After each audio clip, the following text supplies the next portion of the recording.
Já faz um tempo que eu quero falar sobre referências narrativas e como muitas análises e reviews são conduzidas. Eu não me acho capaz tecnicamente de bater o martelo e dizer que algo é bom ou ruim, e também acho que é desnecessário, porque como eu vou tentar explicar aqui, qualidade é bem relativa em alguns casos, mas também pode ser bem importante. Então nesse vídeo eu vou falar um pouco sobre como uma obra ser boa ou ruim pode ser relativo e vou tentar explicar os dois fatores que pra mim são os principais que fazem com que as obras consideradas ruins sejam muito importantes para o desenvolvimento artístico e para a evolução das obras no geral.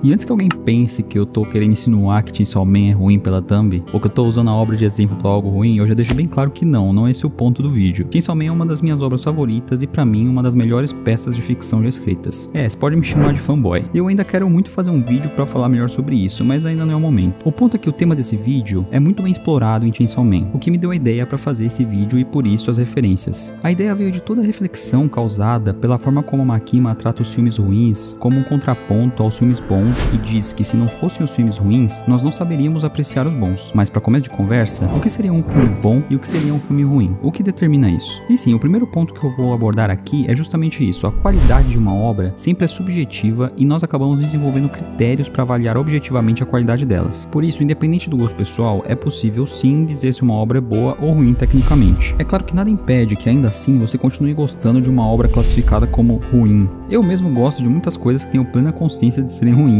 mas como podemos determinar isso sem sermos injustos com as obras e seus autores? Bom, na verdade é bem simples. Ainda mais hoje em dia, com a internet, com a quantidade de pessoas analisando e revisando obras das mais diversas. Essa habilidade de avaliar uma obra fica cada vez mais acessível e se aprimora cada vez mais com o passar dos anos e com a quantidade de conteúdo produzido, seja por especialistas ou até por amadores que acabam aprendendo na prática. Existem critérios técnicos objetivos que podem ser avaliados em cada obra para dizer se ela é boa ou não, se foi bem executada, bem escrita, etc. Um filme, por exemplo, ele pode ser avaliado pela sua fotografia, atuação dos atores, roteiro, efeitos especiais, etc. A mesma coisa para um anime, a arte, animação, roteiro, trilha sonora, dublagem, e é assim para obras de qualquer natureza, com os critérios variando conforme as particularidades do meio. Por isso, diferente do que eu já vi muitas pessoas falando por aí, é sim possível se avaliar objetivamente se uma obra é boa ou não. É claro que quando a avaliação é feita por alguém imparcial e que compreenda minimamente o tipo de obra que está analisando, suas peculiaridades e sua essência. E notem que a parcialidade é particularmente importante aqui, porque caso a pessoa que esteja avaliando não seja imparcial, ela arrisca deixar suas emoções falarem mais alto e enviesarem sua análise. E isso obviamente não é o ideal e resulta nessas análises e reviews fervorosas e vazias que a gente vê por aí, criticando determinada obra sem argumento algum, simplesmente porque a pessoa que escreveu não gostou por algum motivo e se deixou levar pelo emocional. É claro que o nosso gosto pessoal sempre vai estar lá e eventualmente pode influenciar sim na forma como analisamos as coisas, e tá tudo bem também. O importante é que em uma review ou análise profissional, isso não se torne um argumento vazio para tentar justificar injustiças cometidas na tal análise. Temos sempre de lembrar que estamos falando do trabalho das pessoas, e tratar isso como um descaso ou injustiça é um tanto cruel. Entendam que eu não sou o senhor da razão e não tô aqui para impor regras nem dizer o que deve ou não ser feito, mas até agora eu só falei sobre o que eu acho que podem ser fatores para determinar objetivamente se uma obra é boa ou não, e que independente disso, ninguém precisa deixar que esses fatores influenciem seu gosto e na decisão de consumir ou não determinada obra. Eu sei que isso é um pouco controverso, mas eu realmente acredito que a qualidade técnica não importa nem um pouco para determinar se você deve aproveitar algo ou não. E aí que entra a diferença da qualidade técnica ou objetiva de algo contra a qualidade subjetiva, que é aquela qualidade que só a gente vê e por alguma razão faz com que a gente goste de algo independentemente da qualidade objetiva daquilo. Eu gosto de usar como exemplo os filmes do Nicolas Cage. Não é novidade para ninguém que os filmes nos quais ele participa sempre foram bem controversos quando o assunto é qualidade, e independente do talento dele como ator, a gente pode concordar que seus filmes não são obras-primas e frequentemente são alvos de hate. Mas independente de tudo isso, eu gosto dos filmes dele. Por alguma razão que eu não sei explicar, eu acho que eles são interessantes de se assistir. E eu sei, podem me julgar, mas a questão é que todo mundo gosta de algo meio controverso. Todo mundo tem seus guilty pleasures, aquilo que a gente consome, mas esconde de todo mundo por receio de pessoas julgarem. Justamente porque a gente sabe que no fundo aquilo não é nada demais tecnicamente, ou simplesmente também porque a gente sabe que tem muita gente por aí que, apesar de pagarem de defensores da tolerância, são os principais a serem intolerantes. E o pior, com obras de ficção. É claro que essas pessoas não só podem, como vão nos julgar pelos nossos gostos em toda e qualquer oportunidade que tiverem. Então, para evitar o julgamento alheio, muitas vezes preferimos deixar escondidos aqueles gostos que nós não sentimos completamente à vontade para expor. Eu mesmo gosto também, por exemplo, de animes de romance, os mais bobinhos e aleatórios possíveis, e por mais que isso seja talvez algo que muitas pessoas teriam vergonha de admitir, eu não acho que nenhum gosto por ficção deveria ser, mas eu sei que a maioria das pessoas tem isso, e é perfeitamente normal. É claro, tem coisa que a gente gosta e não necessariamente é ruim, mas mesmo assim, por algum motivo, a gente pode querer esconder. São várias possibilidades, mas vocês entenderam o meu ponto. Por isso, eu acho importante saber diferenciar quando algo é bom porque realmente é tecnicamente bom e quando algo é bom só porque a gente gosta e acha divertido ou se identifica com aquilo, independentemente da qualidade. Então, para resumir, sim, algo pode ser bom tecnicamente e não nos agradar, como também pode ser muito ruim tecnicamente e nos agradar muito, e também vice-versa. O que não dá é para pensar que só porque algo nos agrada, aquilo é automaticamente bom, ou porque algo não nos agrada, aquilo é tecnicamente ruim. É preciso separar as coisas com maturidade. Eu sei que isso pode ser difícil, ainda mais com ficção, mas se você quer falar mal de alguma obra e não tem argumentos para demonstrar a falta de qualidade técnica, deixe bem claro que você só não gosta pelo seu gosto. Não é vergonha para ninguém, e ninguém é obrigado a gostar de nada só porque aquilo é considerado um clássico, uma obra-prima tecnicamente falando, ou só porque está em alta. E o contrário também é verdade. Quer falar bem de algo? Ótimo, eu adoro falar bem das coisas que me agradam, mas se não tiver argumentos para demonstrar a qualidade técnica, deixe bem claro que aquilo só te agrada porque você gosta, simples assim. Enfim, tudo isso esclarecido, agora eu vou falar sobre o primeiro motivo pelo qual as obras tecnicamente ruins são importantes: o contraste. Ninguém precisa e nem deveria puxar o tapete do amiguinho para crescer na vida, mas no caso das obras de ficção, isso é totalmente válido. Não tô dizendo que a gente tem de sabotar certas obras para enaltecer outras, não, mas isso acaba acontecendo naturalmente. É natural não só para obras de ficção que isso ocorra, isso acontece em todas as áreas e para todo tipo de coisa. Se você vai ao mercado e vê uma maçã toda amassada e do lado dela uma bonitinha, vermelha e suculenta, qual das duas você vai escolher? Pois é, isso é natural para nós, seres humanos. Estamos buscando sempre a beleza e a simetria nas coisas. Sempre acabamos dando preferência para coisas belas ou boas. E quando se trata de obras de ficção, quando algo ruim é colocado perto de algo bom, aquilo que é visivelmente bom se destaca. E conforme demonstrado em Chainsaw Man, quando nós somos expostos a uma quantidade razoável de obras, nós começamos a notar padrões. Começamos a aprender instintivamente as qualidades que tornam algo bom e os problemas que tornam algo ruim. Ou seja, nossa capacidade dialética é tão incrível que ninguém precisa frequentar cursos nem estudar sobre o assunto. Só de consumir muito conteúdo, nosso cérebro já consegue aprender os padrões daquilo e selecionar o que é bom e o que não é, mesmo que não saibamos colocar em palavras os motivos. É algo meio surreal, mas nosso inconsciente acaba aprendendo a hierarquizar as coisas. Por isso, quando somos expostos a uma série de filmes ruins e do nada vemos um filme bom, nosso sensor dispara. Tipo, espera aí, isso aqui é diferente. Ou seja, já sabemos que aquilo é bom, mesmo sem conhecimento técnico, só por consumir uma gama de conteúdos similares, mas de qualidades diferentes. Isso acontece justamente porque as obras ruins acabam se destacando ou ajudando a evidenciar obras boas pelo contraste da qualidade. Por isso, o maior conselho que os profissionais e especialistas dão para quem quer ser escritor, diretor de cinema ou quer atuar em qualquer outra área criativa é justamente consumir muito conteúdo do mesmo tipo daquele que você quer produzir. Se você quer escrever um romance, leia muitos romances. Se você quer fazer um filme, assista muitos filmes. E isso vale para tudo. É isso que é a tal da referência criativa. Quanto mais referências nós temos, das mais variadas possíveis, melhor assimilaremos os padrões daquela mídia para então criar algo bom adicionando a nossa essência ou o nosso toque. Só não esqueçam da prática, porque para quem quer escrever ou criar algo, é importante estar sempre criando mais do que consumindo. E esse é justamente o segundo e, para mim, principal motivo pelo qual as obras ruins são importantes: ter uma referência, um termômetro. Nesse ponto, as obras ruins e as obras boas são igualmente importantes simplesmente porque não podemos nivelar só por baixo, como também não podemos nivelar só por cima. Precisamos ter um termômetro, uma régua ampla e com uma variedade boa de obras das mais diversas qualidades e categorias. Isso facilita não só na análise e na produção de coisas cada vez melhores, mas também nos ajuda a identificar as características que fazem com que algo seja bom ou ruim, e além disso, ajuda a produzirmos obras melhores ou simplesmente a avaliarmos de forma mais justa e imparcial as que consumimos. Obras ruins e boas acabam criando um contraste entre si, o que ajuda a evidenciar quando algo é péssimo ou excelente, eminente. E além disso, quanto mais obras consumimos, mais referências temos não só para avaliá-las, mas para criar as nossas próprias. Se consumirmos muitas obras ruins, teremos muita referência do que é ruim, da mesma forma que se consumirmos muitas obras boas, teremos muitas referências do que é bom. Na minha opinião, as duas são igualmente importantes. Não adianta só consumir obras boas porque você vai acabar sem ter referência para quando sentir que algo não está legal, além também de não ter nada para comparar. Mas também não adianta consumir só obras ruins, porque além de sofrer, você não vai ter referências do que é bom ou do que falta para aquilo melhorar, além de não ter nada para acentuar ainda mais as diferenças de qualidade. Contudo, como eu já disse, independente da qualidade técnica, o importante é que você se divirta consumindo obras interessantes e que te agradam, e não só ficar querendo bancar o chatão ou chatona da internet que fica querendo comprovar sua superioridade intelectual, criticando a tudo e a todos. Só consuma o que te agrada e se divirta, porque no final é isso que importa, consumir coisas interessantes e ser feliz com isso. Pois, como já dizia o tio do Mashiro de Bakuman, a única coisa que realmente importa para uma obra de ficção é ser interessante. Então, se aquilo é interessante para você, se aquilo te chama atenção, te agrada ou te toca de alguma forma, aproveite e seja feliz. Consuma e fale sobre aquilo pro mundo. Só assim conseguiremos expressar o que sentimos e ainda temos a chance de descobrir coisas novas. Muito obrigado por assistir, e se você gostou desse vídeo, considere virar membro para continuar ajudando o projeto do canal canal e assiste esse outro vídeo aqui que muito provavelmente você vai gostar também.